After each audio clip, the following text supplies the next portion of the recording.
लोकार्पण समारोह में स्मृति ईरानी ने कहा कि 2024 के चुनाव में प्रधानमंत्री बनने की रेस में तो बहुत लोग हैं, लेकिन प्रधान सेवक बनने की लालसा सिर्फ नरेंद्र मोदी में है। और कहा कि आज जब मैं नरेंद्र मोदी मेथड की तारीफ करती तो सोचिए, हम साल 2022 में बात कर रहे हैं, तब का अमृत क्या था।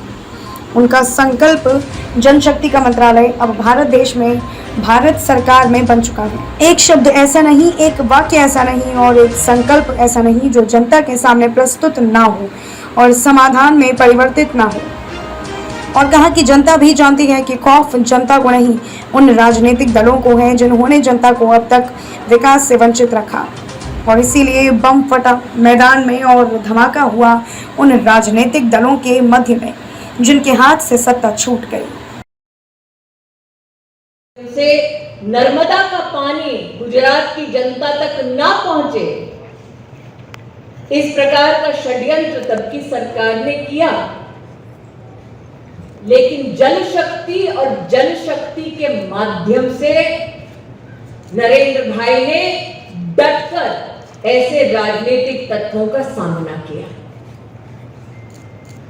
आज जब मैं नरेंद्र मोदी मेथड की बात करती हूं तो सोचिए, हम साल 2022 में बात कर रहे हैं, तब का अमृत क्या, उनका संकल्प जल शक्ति का अब मंत्रालय भारत देश में भारत सरकार में बन चुका है। एक शब्द ऐसा नहीं, एक वाक्य ऐसा नहीं, एक संकल्प ऐसा नहीं जो जनता के सामने प्रस्तुत ना हो और समाधान में परिवर्तित ना हो। विनोद जी ने आज इस मंच पर उल्लेख किया उस रैली का जब बम फटे थे, जनता के बीच में खौफ का माहौल कैसे उत्पन्न हो।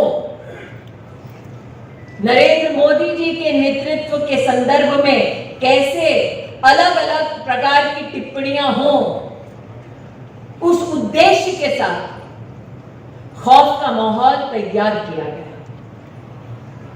लेकिन जनता भी समझती थी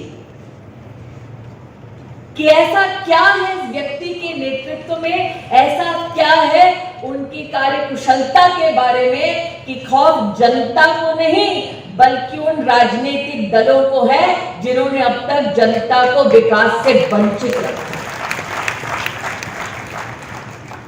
और इसीलिए बम फटा विनोद जी मैदान में, धमाका हुआ उन राजनीतिक दलों के मध्य में जिनके हाथ से सत्ता छूट गई। लेकिन नरेंद्र भाई ने कभी भी जनता का इतना बड़ा आशीर्वाद पाने के बाद भी जिस कर्तव्य पथ पर वो चल पड़े थे, उस कर्तव्य पथ पर चलते हुए बिना मर्यादा का उल्लंघन किए कभी भी लक्ष्य से अपनी दृष्टि को हटने नहीं दिया। 2012 में मुख्यमंत्री के रूप में उन्होंने जल शक्ति की बात की, साथ ही ऊर्जा शक्ति की बात की। रवि जी मंच पर विराजमान हैं, चौबे जी हैं, गिरिराज भैया हैं।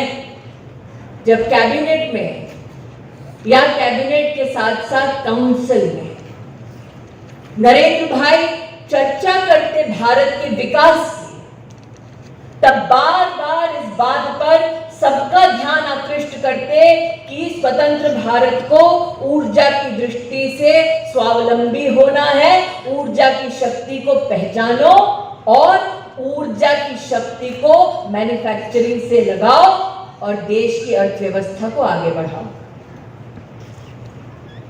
वो ऊर्जा शक्ति भारत सरकार की अब रिन्यूएबल एनर्जी पॉलिसी में किस प्रकार से परिवर्तित हुई, उस पर मैं तो क्या, रवि बाबू मुझसे ज्यादा इस मंच पर बोल सकते हैं। 2012 में नरेंद्र भाई ने ज्ञान शक्ति के बारे में पंचामृत में उल्लेख किया और वो वक्त ऐसा था जब गुजरात की 50वीं वर्षगांठ मनाई जा रही थी। भिक्कू भाई, मैं शायद 50वीं वर्षगांठ थी प्रदेश की। उन्होंने ज्ञान की शक्ति की बात की और देखें प्रभु का कैसा संकेत है कि लाल किले की प्राचीर से 75वें आजादी के पर्व पर जब नरेंद्र भाई ने बात की तो कहा कि जय किसान, जय जवान, जय विज्ञान और अब जय अनुसंधान की बारी है। 30 वर्ष बाद शिक्षा नीति को बदलकर मातृभाषा में कैसे हर नागरिक और नागरिक का परिवार शिक्षा प्राप्त कर सकता है, इसकी व्यवस्था नरेंद्र भाई ने अपने इस कार्यकाल में की।